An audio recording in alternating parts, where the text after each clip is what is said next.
Assalamualaikum warahmatullahi wabarakatuh. Sahabat Superpedia yang dimuliakan Allah, semoga kita selalu dalam keadaan sehat walafiat. Amin. Nabi Muhammad adalah manusia paling mulia di muka bumi. Kemuliaan beliau tampak jelas sepanjang hidupnya, terutama saat memperjuangkan agama Islam bersama para sahabatnya. Banyak teladan dari Nabi Muhammad SAW yang bisa kita terapkan dalam kehidupan sehari-hari. Nabi SAW wafat di Madinah pada hari Senin 12 Rabiul Awal tahun 11 Hijriah atau 8 Juni 632 Masehi dalam kalender Masehi. Kini jasad beliau terbaring di Masjid Nabawi, tempat yang menjadi pusat kecintaan umat muslim di seluruh dunia. Makam Nabi Muhammad SAW mendapat penjagaan ketat dari aparat keamanan Kerajaan Arab Saudi. Hal ini wajar, mengingat beberapa waktu silam pernah terjadi upaya pencurian jasad Nabi SAW, bahkan hingga 5 kali. Umat muslim di seluruh dunia tentu akan marah dan merasa sangat tersakiti apabila hal ini sampai terjadi. Semoga kita selalu menjaga kecintaan dan penghormatan kepada Nabi SAW. Dalam video kali ini kita akan mengisahkan tentang 5 peristiwa pencobaan pencurian jasad Nabi Muhammad. Pada kesempatan kali ini kita akan membahas peristiwa pencobaan pencurian jasad Nabi SAW yang pertama terjadi pada masa Daulah Fatimiyah. Ketika itu Daulah Fatimiyah dipimpin oleh Raja Abu Ali Mansur yang memerintahkan dari tahun 985 hingga 1021 Masehi. Abu Ali Mansur lebih dikenal dengan nama Al-Hakim bi Amrillah, Khalifah ke-6 dari dinasti Fatimah.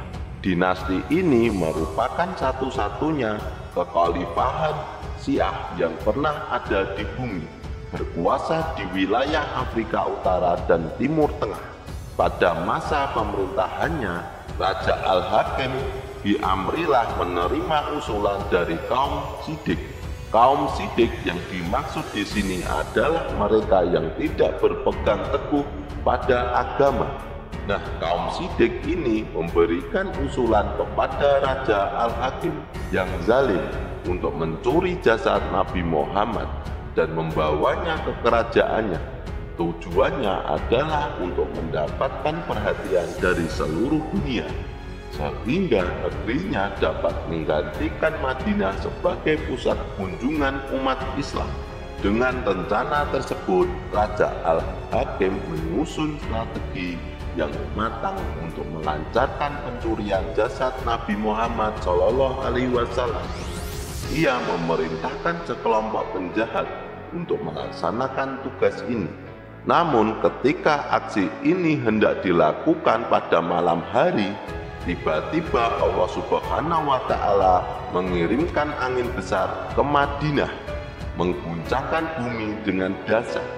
Peristiwa ini menggagalkan upaya pencurian tersebut. Percobaan pencurian kedua oleh Raja Al-Hakim. Setelah kegagalannya yang pertama, ternyata Raja Al-Hakim masih belum kapok. Ia kembali menyusun rencana lain untuk mencuri jasad Nabi Muhammad. Meski sudah diberikan isyarat berupa angin besar dan gempa oleh Allah Subhanahu wa Ta'ala, raja yang zalim ini tetap berusaha untuk melakukannya lagi. Pada percobaan kedua, Al-Hakim merencanakan pencurian dengan cara menggali lubang. Ia memerintahkan prajuritnya untuk memasuki Madinah dan mulai menggali tanah hingga terbentuk terowongan yang menuju makam Nabi Muhammad SAW. Namun, rencana ini kembali gagal. Seruan terdengar di tengah masyarakat Madinah, "Kuburan Nabi kalian akan digali." Mendengar seruan tersebut, masyarakat langsung merespon dan menangkap basah prajurit Al-Hakim yang tengah menggali terowongan. Mereka segera ditangkap dan dihukum. Akhirnya untuk kedua kalinya, rencana Raja Al-Hakim ini pun gagal. Percobaan pencurian oleh orang Eropa yang menyamar. Dalam sebuah buku yang ditulis oleh sejarawan Ali Hafiz disebutkan bahwa peristiwa ini terjadi sekitar tahun 1164 Masehi pada masa Perang Salib. Saat itu, para penguasa Eropa mengutus 2 orang untuk menyamar sebagai jamaah haji dari Andalusia. Ketika tiba di Madinah, kedua orang ini mulai mengintai area makam Nabi Muhammad SAW. Mereka kemudian menyewa sebuah rumah yang berada di sekitar Masjid Nabawi. Metode pencurian jasad Rasulullah yang mereka rencanakan mirip dengan percobaan Raja Al-Hakim sebelumnya. Dari rumah yang mereka sewa, kedua orang tersebut mulai menggali lubang selama beberapa hari hingga membentuk sebuah terowongan yang mengarah langsung ke makam Nabi Muhammad SAW. Namun pertolongan Allah Subhanahu wa Ta'ala datang melalui seorang penguasa Mesir dan Suriah yang sangat soleh, yaitu Sultan Nuruddin Mahmud bin Zaki. Pada suatu malam, Sultan Mahmud bermimpi bertemu dengan Rasulullah SAW.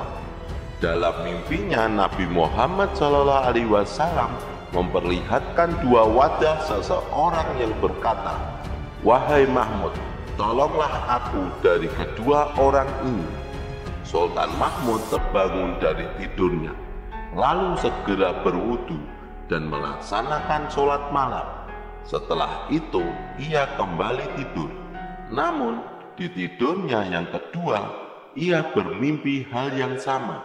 Singkat cerita, mimpi serupa datang untuk ketiga kalinya.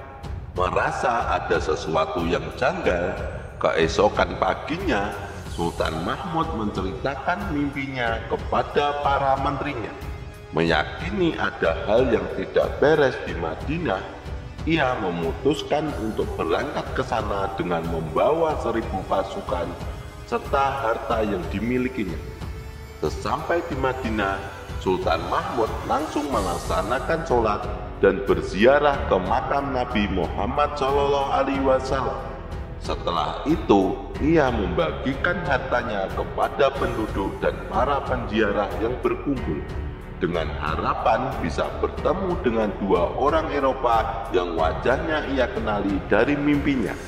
Namun, di tengah kerumunan tersebut, Sultan tidak menemukan kedua orang yang ia cari. Akhirnya, ia bertanya kepada masyarakat, "Apakah ada di antara kalian yang belum mendapatkan hadiah?" Salah satu dari mereka menjawab, "Wahai Sultan Mahmud, ada 2 orang jamaah haji yang belum menerima hadiah. Mereka adalah orang asing, bukan dari Arab.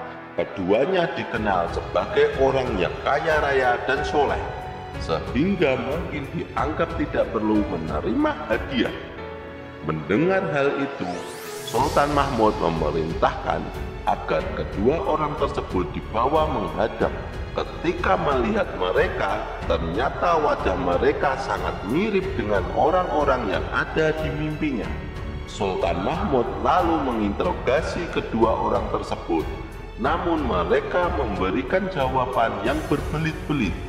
Akhirnya Sultan Mahmud bersama pasukan pergi ke rumah yang ditempati kedua orang itu. Di sana ia menemukan sebuah pintu kayu yang ditutupi oleh karpet rusak.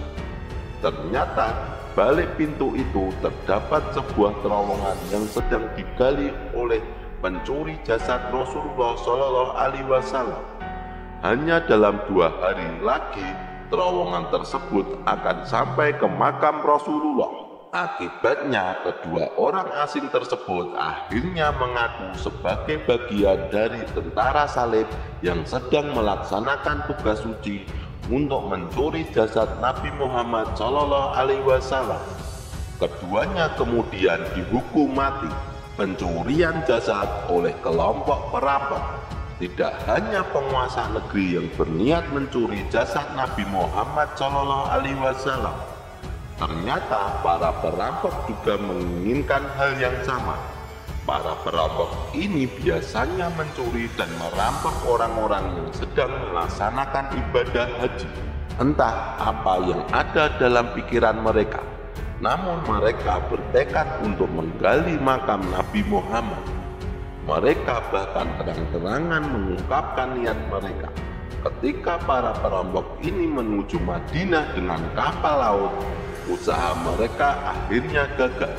Allah mengirimkan pertolongan melalui kapal yang disiapkan dari Mesir. Al-Iskandaria yang membuntuti para perampok tersebut.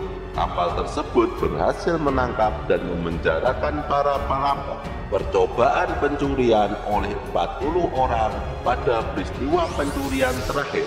Terdapat 40 orang dari Aleppo, Suriah yang berencana menggali tanah di tengah makam ketika suasana sedang sepi. Mereka tidak hanya berniat mencuri jasad Nabi Muhammad SAW, tetapi juga berencana mencuri jasad Abu Bakar As-Siddiq dan Umar bin Khattab yang makamnya terletak berdampingan dengan makam Nabi. Namun ketika pencurian ini hendak dilaksanakan, tiba-tiba tanah terbelah menjadi dua dan menelan ke-40 orang tersebut. Sekali lagi, Allah Subhanahu wa Ta'ala melindungi jasad manusia paling mulia ini, Nabi Muhammad SAW. Wallahu a'lam bishawab.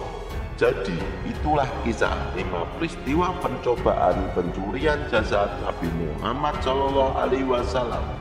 Semoga kisah ini bermanfaat. Lebih dan kurangnya mohon dimaafkan. Yang benar datangnya dari Allah, sementara kesalahan datangnya dari saya pribadi sebagai manusia biasa. Sampai bertemu di video selanjutnya.